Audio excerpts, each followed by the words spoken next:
कौसल्या सुप्रजा रामपूर्वा सन्ध्या प्रवर्तते उत्तिष्ठ नरशार्दूल कर्तव्यम् दैवमाह्निकम् कौसल्या सुप्रजा रामपूर्वा सन्ध्या प्रवर्तते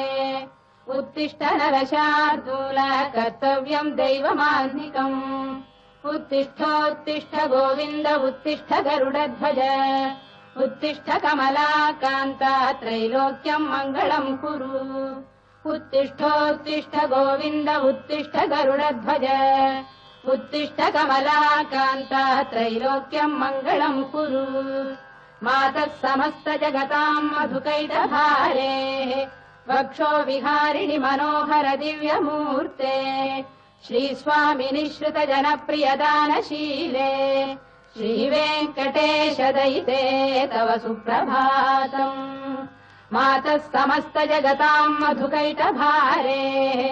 वक्षो विहारिणि मनोहर दिव्यमूर्ते श्रीस्वामिनि श्रुत जनप्रियदानशीले श्रीवेङ्कटेश दयिते तव सुप्रभातम् तव सुप्रभातमरविन्दलोचने भवतु प्रसन्नमुखचन्द्रमण्डले विधिशङ्करेन्द्रवनिताभिरर्चिते वृषशैलनाथ दयिते दयानिधे अत्र्यादिसप्तऋषयः समुपास्य सन्ध्याम् आकाशसिन्धुकमलानि मनोहराणि आदाय पादयुगमर्चयितुम् प्रपन्नाः शेषाद्रिशेखर विभो तव सुप्रभातम् पञ्चाननाब्ज भव षण्मुखवासवाद्याः त्रैविक्रमादिचरितम् विबुधास्तुवन्ति भाषापतिः पठति वासरशुद्धिमारात् शेषाद्रिशेखर विभो तव सुप्रभातम्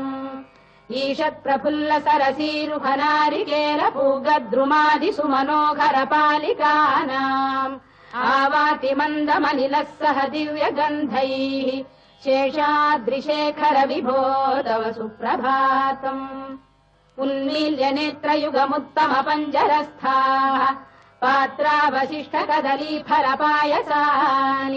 भुक्त्वा सलीलमथकेलिशुकाः पठन्ति शेषाद्रिशेखर विभो तव सुप्रभातम् तन्त्री प्रगर्ष मधुरस्वनया विपञ्च गायत्यनन्दचरितम् तव नारदोऽपि भाषा समग्रमसकृत्करचार रम्यम्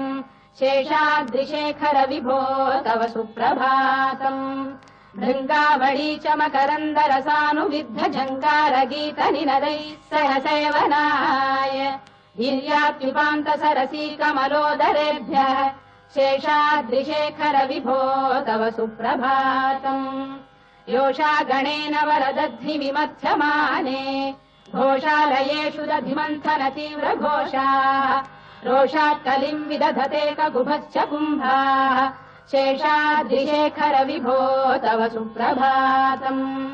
पद्मेश मित्र शतपत्र गतालिवर्गाः हर्तुम् श्रियम् कुवलयस्य निजाङ्गलक्ष्म्या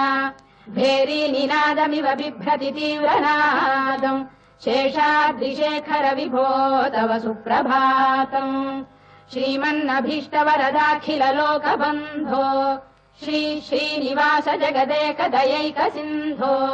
श्रीदेवतागृह भुजान्तर दिव्यमूर्ते श्रीवेङ्कटाचलपते तव सुप्रभातम् श्रीमन्नभीष्टवरदाखिल लोकबन्धो श्री श्रीनिवास जगदेक दयैक सिन्धो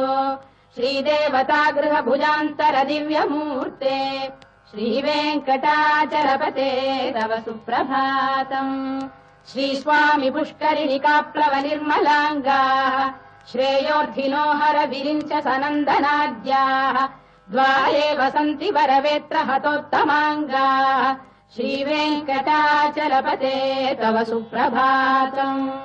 श्रीशेषशैल गरुडाचल वेङ्कटाद्रिनारायणाद्रिवृषभाद्रिविषाद्रिमुख्याम् आख्याम् त्वदीय वसतेरनिशम् वदन्ति श्रीवेङ्कटाचलपते तव सुप्रभातम्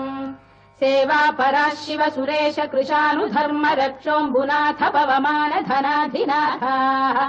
बद्धाञ्जलि प्रविलसन्निज शीर्षदेशाः श्रीवेङ्कटाचलपते तव सुप्रभातम्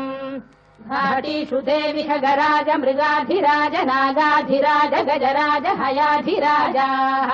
स्वस्वाधिकारमहिमाधिकमर्थयन्ते श्रीवेङ्कटाचलपते तव सुप्रभातम्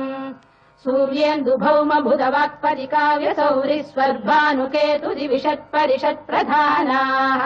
त्वद्दासदासचरमावधिदासदासाः श्रीवेङ्कटाचलपते तव सुप्रभातम् त्वत्पादधूलिभरितस्फुरितोत्तमाङ्गाः स्वर्गापवर्गनिरपेक्षनिजान्तरङ्गाः कल्पागमाकलनयाकुलताम् लभन्ते श्रीवेङ्कटाचलपते तव सुप्रभातम् त्वद्गोपुराग्रशिखराणि निरीक्षमाणाः स्वर्गापवर्गपदवीम् परमाम् श्रयन्तः मर्त्या मनुष्यभुवने मतिमाश्रयन्ते श्रीवेङ्कटाचलपते तव सुप्रभातम् श्रीभूमिनायक दयादिगुणामृताब्धे देवादिदेव जगदेक शरण्यमूर्ते श्रीमन्ननन्त गरुडादिभिरर्चिताघ्रे श्रीवेङ्कटाचलपते तव सुप्रभातम् श्रीपद्मनाभ पुरुषोत्तम वासुदेव वैकुण्ठमाधव जनार्दन चक्रपाणे श्रीवत्स चिह्न शरणागत पारिजात श्रीवेङ्कटाचलपते तव सुप्रभातम् कन्दर्पदर्पहर सुन्दर दिव्यमूर्ते कान्ताकुजाम्बुरुहकुड्मललोल दृष्टे कल्याण निर्मल गुणाकर दिव्यकीर्ते श्रीवेङ्कटाचलपते तव सुप्रभातम् मीनाकृते कमठकोल नृसिंहवर्णिन् स्वामीन् परश्वत तपोधन रामचन्द्र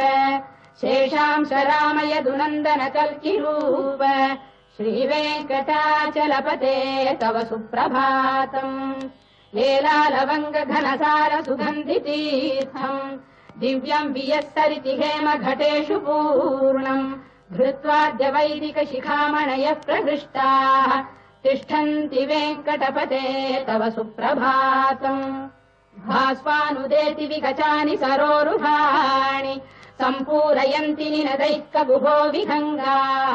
श्रीवैष्णवाः सततमर्थितमङ्गलास्ते धामाश्रयन्ति तव वेङ्कट सुप्रभातम् ब्रह्मादयः सुरवराः समहर्षयस्ते सन्तः सनन्दन मुखास्तव योगिवर्याः धामान्तिके तव हि मङ्गलवस्तु हस्ताः श्रीवेङ्कटाचलपते तव सुप्रभातम्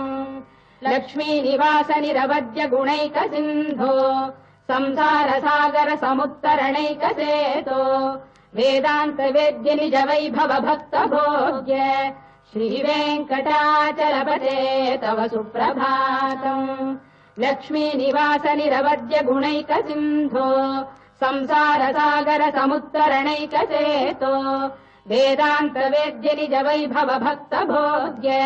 श्रीवेङ्कटाचलपते तव सुप्रभातम् इत्थम् वृषाचलपतेरिह सुप्रभातम् ये मानवाः प्रतिदिनम् पठितुम् प्रवृत्ताः तेषाम् प्रभात समये स्मृतिरङ्गभाजाम् प्रज्ञाम् परार्थसुलभाम् परमाम् प्रसूते इत्थम् वृषाचलपतेरिह सुप्रभातम् ये मानवाः प्रतिदिनम् पठितुम् प्रवृत्ताः तेषाम् प्रभात समये स्मृतिरङ्गभाजाम् प्रज्ञाम् परार्थसुलभाम् परमाम् प्रसूते।